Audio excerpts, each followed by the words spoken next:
Acceleration conceptualization worksheet. You want 3 colors, you might want 3 colors. I recommend 3 colors to do this. Okay? To really conceptualize acceleration is not easy, and it really only happens with examples. So I'm starting off with an example right here. I have a car, and we have some data for this car. We're observing its movement. Okay? So we have recorded here, we have this little diagram here, that little picture there.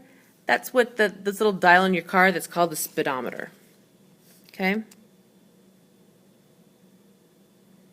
The speedometer is what measures the speed in your car.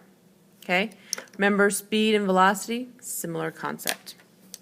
Now if you notice, the units of measure for those, meters per second, meters per second.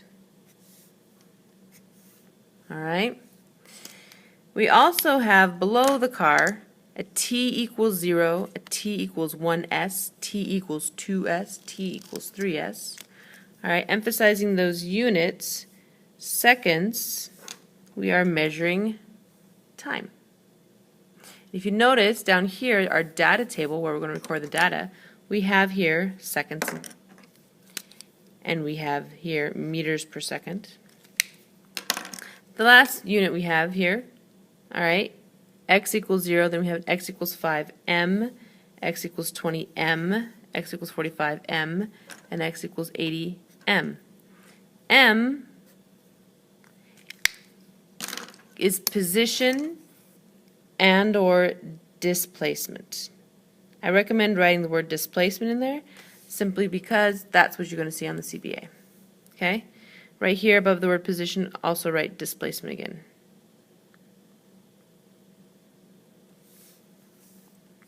Now, you're going to record this data. You're going to take this data.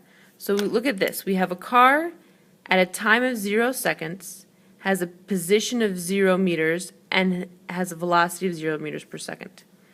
Now, that position of 0, or that displacement of 0, remember that right there means it's at the reference point. So think back to graphing. Reference point is what we're talking about here. So it's starting at a reference point. Okay? 1 second later, so at 1 second, the car is now going 10 meters per second and has a displacement of 5 meters from the reference point. At 2 seconds, it's now 20 meters from the reference point and it's going 20 meters per second.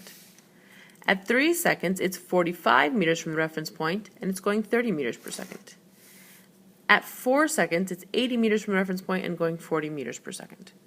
This car's speed is increasing. It's going faster and faster and faster and faster and faster. It is accelerating. All right? Now, we need to record that data from the data table, okay, and put it in here. I encourage you to pause at this time and do that.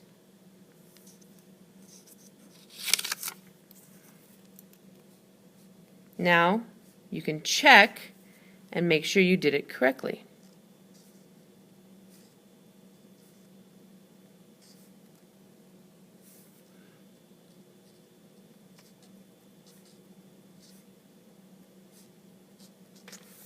All right, that's what the data table should look like. Now, let's first do a displacement versus time graph. Okay? So we're going to be looking at these two columns, not paying attention to the velocity column, just paying attention to these two columns. All right, so time 0, 1, 2, 3, and 4. Time is always on the x-axis. Okay, so down here we're going to write time, and in seconds. We need to start it at 0, and it needs to go up to 4. If I go 1, 2, 3, 4, then I'm only going to use this small portion of the graph.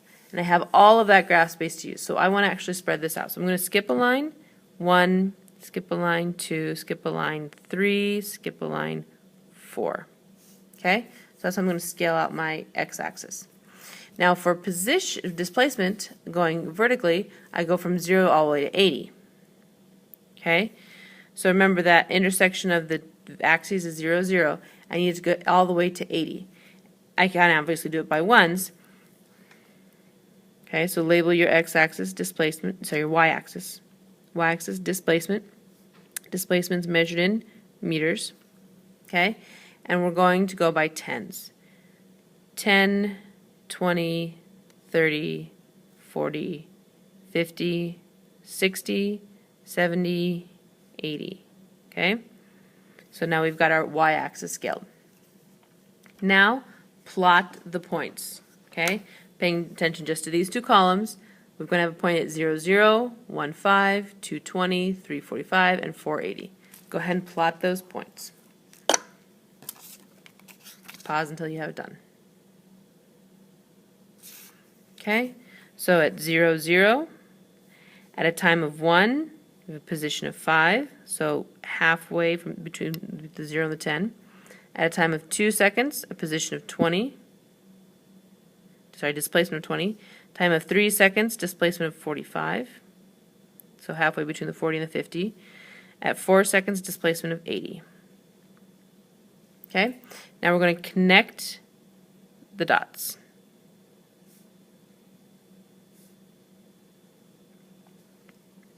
And if you've done it correctly and you look at this carefully, your graph has a curved shape to it. In a displacement versus time graph, hopefully you remember that the slope is equal to the velocity. Well, if you notice carefully, it's curving. If the graph is curved, that means that the slope is changing. If the slope is changing, the velocity is changing. The velocity is changing. That means it's accelerating. Okay? Now, let's do a velocity versus time graph. Again, time is always on the x-axis. Give you units. The time goes again from 0 to 4, so we're going to scale that the same way we did with the other graph. 0, 1, skip a line 2, skip a line 3, skip a line 4. All right. The y-axis is now velocity. Units for that are meters per second. And the scale is going to be different because the velocities only go up to 40. Okay? So if I just did 10, 20, 30, 40 like that, I'd have a very small little graph. I want to use more graph space, so I'm going to go by 5s. So 5, so we start with 0, 5, 10, 15, 20, 25, 30, 35, 40. Okay? And now I want you to plot the points. Ignore position and plot the points. Time 0, velocity 0, time 1, velocity 10, 2, 20, 3, 30, 4, 40. Plot those points. Pause until it's done. Okay? Check it. 0, 0, 10, 1, 2, 20, 3, 30, 4, 40. And then connect the dots. And if you're paying close attention, you'll see that this graph is a straight line. This graph is linear. Okay? Now, we know the car is accelerating. We already established that. It is accelerating. It's going faster and faster. The velocity versus time graph of this movement is a linear graph. Linear means constant. Well, this is a constant acceleration. So the slope in a velocity versus time graph tells you the acceleration. And that's a key note to make. In a velocity versus time graph, the slope is acceleration. In a displacement versus time graph, the slope is the velocity. Both of these graphs are graphing the motion of this car. Because it's accelerating, the velocity versus time graph is linear, the position versus time graph is curved. Okay? All right, to the next section. Now we're going to practice calculating the acceleration, but using a diagram. Okay? Here's our formula. Acceleration is the final velocity minus the initial velocity divided by the change in time. Here's our motorcycle. At a time of 0, has a velocity of 0. 1 second, 7. 2 seconds, 14. 3 seconds, 21. 4 seconds, 28. We need to, in order to calculate the acceleration, we need to know the final velocity, initial velocity, change in time. Looking at the diagram, what is going to be the final velocity? What is the final velocity of the motorcycle? Well, over here, 28 meters per second. That's the final velocity. If 28 is the final velocity, what's the initial or starting velocity of the motorcycle? Well, over here, 0, that's the initial velocity. The change in time. How much time does it take for the motorcycle to get from 0 to 28 meters per second? The time it takes to get from 0 to 28 is my change in time. That is the 4 seconds. Change in time, 4 seconds. Now I have my 3 pieces of data. I can plug them into the formula. Acceleration is the final velocity of 28 minus the initial velocity of 0 divided by the change in time of 4. 28 minus 0, okay, that's 7. Sorry, 28. 28 divided by 4 is 7. My units of measure for acceleration are meters per second squared. So, using the diagram, I collected the data, put it into the formula, and got my acceleration of 7 meters per second squared. Now, here's the thing I want to emphasize. I want to show you what that means. What does 7 meters per second squared mean? Well, let's go back to the data. From 0 to 1 second, the velocity changed from 0 to 7 meters per second. It increased by 7. To get from 7 to, during the next second, from 1 to 2 seconds, it increased from 7 to 14 meters per second. That right there was an increase of 7 meters per second. From 14 to 21, during the next second, the velocity again increased 7 meters per second. From 3 to 4 seconds, the velocity increased again, from 21 to 28 by 7 meters per second. Now, that increase of 7 meters per second happens every second. Every second it increased by 7 meters per second. So, 7 meters per second every second. That's what acceleration means. Instead of writing m/s/s, we write it m/s squared. All right? So, just looking at the diagram, without actually having to use the calculation, we can see right there in the pattern how fast it increases, how fast that velocity increases is by 7 every second. That is the rate of acceleration, 7. Okay? Back side of the worksheet. I recommend that you do this first. We've done this one in the front, this example. Repeat using this data table, create the 2 graphs, graph it. I suggest you do it, so pause and then check the video to see if you did it correctly.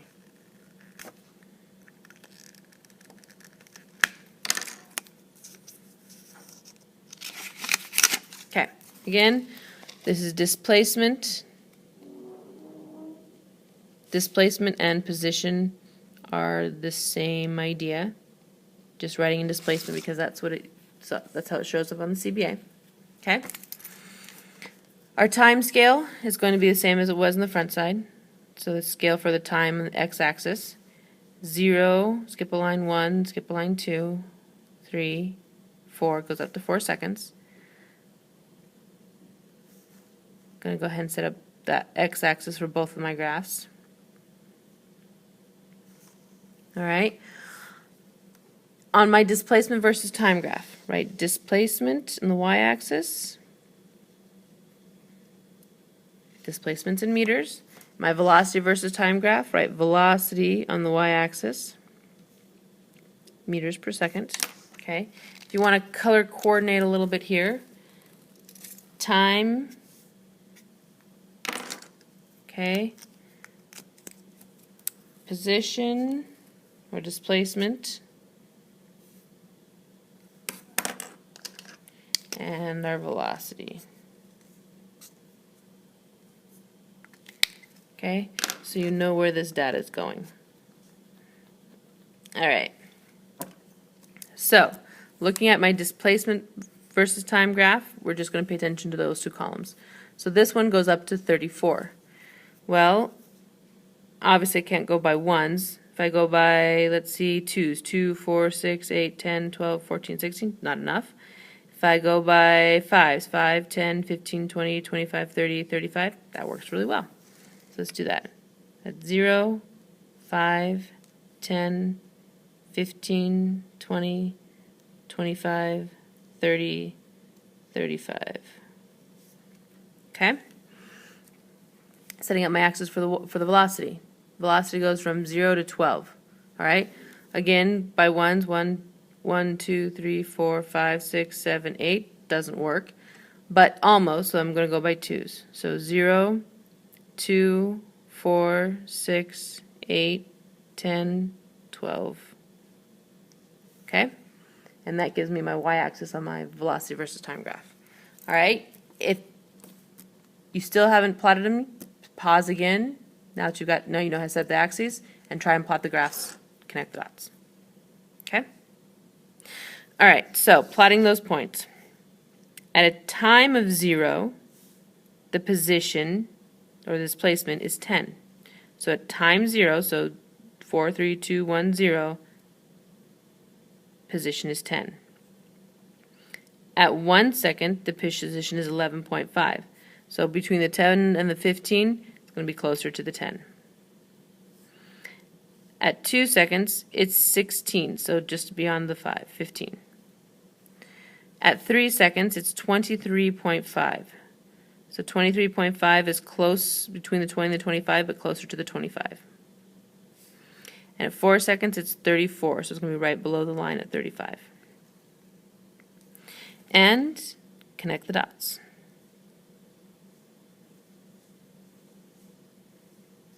Again, with this graph, we get a curve. We've created a curve for displacement versus time graph. That tells me that the object is accelerating. Okay, now let's plot the velocity versus time graph. So my points, 0, 0, 1, time 1 second, velocity of 3, time 2 seconds, velocity of 6. At a time of 3 seconds, my velocity is 9, between the 8 and the 10. And time of 4 seconds, my velocity is 12. Connect the dots. And the graph is linear. In a velocity versus time graph, if the graph is linear, the object has a constant velocity. Sorry, constant acceleration. Constant acceleration. So to describe the movement of the object, we have a constant acceleration. All right, that's describing the movement. It's a constant acceleration. Now calculate the acceleration. All right, now here's your hint. Remember, the slope of the velocity versus time graph is acceleration. So the slope is equal to rise over run.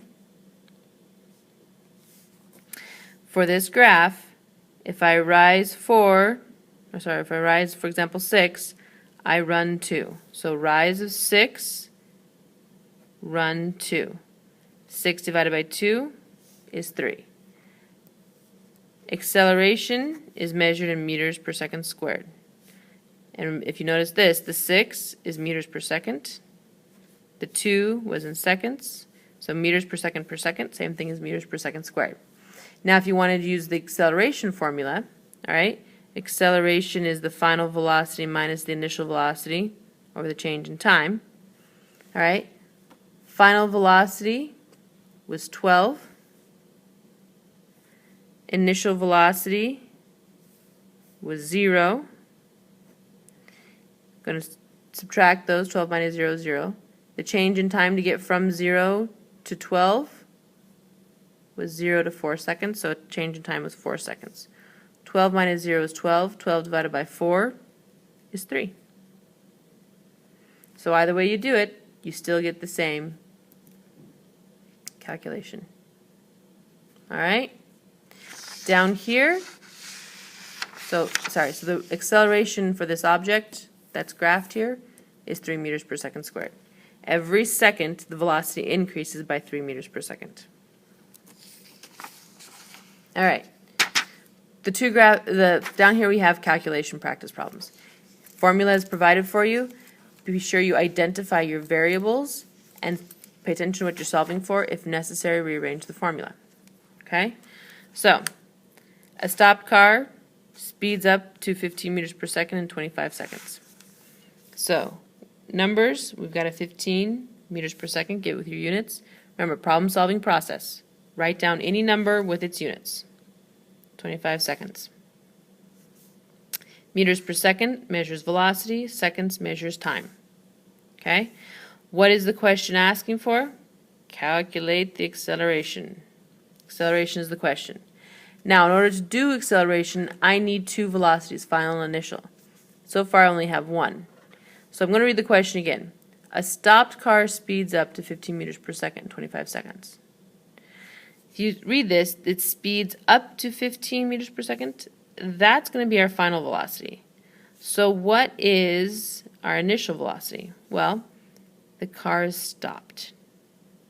If you see that it's stopped or at rest, that means that the velocity is equal to 0. So my initial velocity is 0. Now I have all the necessary information. I'm going to plug it in. All right, acceleration is my question, so I don't need to rearrange the formula. Final velocity is 15. Initial velocity is 0. So 15 minus 0, you subtract those before you divide, and the change in time is 25. So get a calculator, 15 minus 0, and then divide that by 25.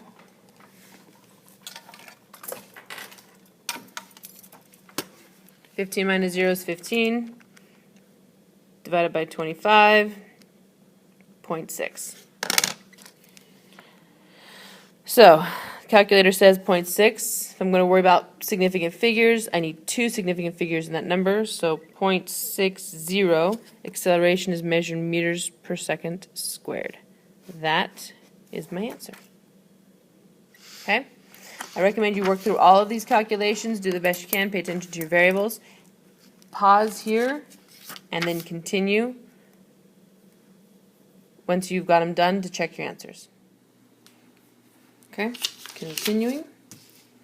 We have a car moving at a velocity of 5.2 north, 5.2 meters per second north, increases speed to 11.8 meters per second in 14 seconds. Okay, so problem solving process, we need to record all of those numbers with their units. So we've got a 5.2 meters per second. We've got 11.8 meters per second, and we have 14 seconds. Okay? Again, the question is the acceleration. 5.2 meters per second measures velocity. 11.8 meters per second measures velocity, and seconds measures time. Now we should figure out which one's the initial, which one's the final of our velocities. So a car moving at a velocity of 5.2 north increases speed to 11.8. So the 5.2 happens first, the 11.8 happens later, so that's our initial and final. Okay, and plug in the values. Final velocity minus initial velocity over the change in time. So my final velocity, 11.8 minus the 5.2 divided by 14. Make sure you subtract those first. Now, if you go to put this in the calculator, you need to put parentheses around those if you're going to put it all in at once. So parentheses 11.8 minus 5.2, close parentheses, then divide 14. Okay, so look at that again, what that looks like. Parentheses 11.8 minus the 5.2 and parentheses, then divide by 14.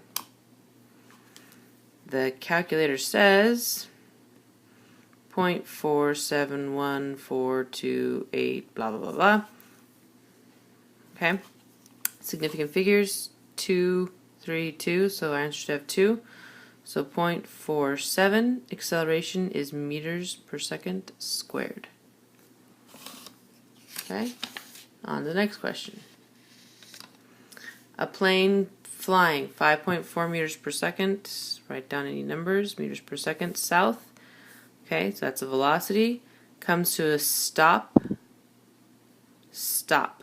That means we have a velocity of 0 on the runway in 1 minute 25 seconds. 1 minute 25 seconds. That's a measurement of time, but we cannot leave it in minutes and seconds. We need to convert that all into just seconds. 60 seconds in a minute, so 60 plus 25 gives us 85 seconds. Alright, question is asking for acceleration. Now I need to figure out which one's my initial velocity, which is my final. So, the plane is flying 54 meters per second south, and it comes to a stop on the runway. Okay? So a plane's coming to a stop. The initial velocity is the 54, the final velocity is the 0. Acceleration equals final velocity minus initial velocity divided by the change in time. So the final velocity, 0, minus initial velocity, 54, parentheses around that, divided by the time, 85 seconds. Okay? 0 minus 54 is a negative 54. Divided by the 85 seconds. Okay? Calculator says negative 0.635294, blah, blah, blah, blah. Now, wait a second. A negative number? What's going on? Well, remember, negative acceleration equals deceleration. Alright, so if it's an acceleration that's negative, it just means it's decelerating. So think about a plane that's flying and then hits the runway and comes to a stop. Well, yeah, it's decelerating, it's slowing down. So yes, it should be negative. Significant figures should have 2. So negative 0.64, that 5 is going to round the 4 up, the 3 up to 4, meters per second squared. Okay.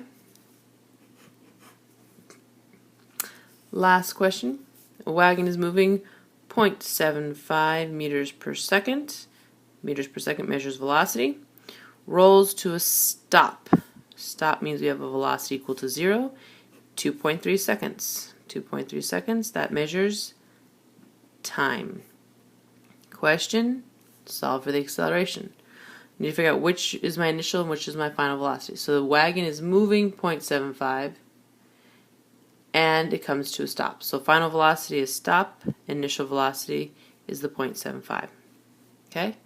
So acceleration is final velocity minus initial velocity over the change in time.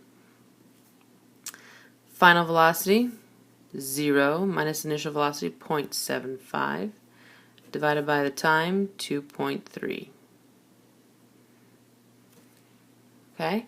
So 0 minus 0 minus 0.75 is negative 0.75. And we're going to divide that, because remember you're going to subtract those first, divide that by 2.3. And the calculator says negative 0.3260866957, blah, blah, blah. Alright, so significant figures, 2 and 2, so our answer should have 2. Negative 0.33, that 6 is going to make the 2 round up to 3. Negative 0.33 units, solving for acceleration, meters per second squared. Okay, the negative tells us that it is decelerating. Okay, so the wagon is moving and rolls to a stop. Okay, if it's going and it comes to a stop, that tells us it's decelerating. So negative acceleration means deceleration. And there you go. That's your worksheet.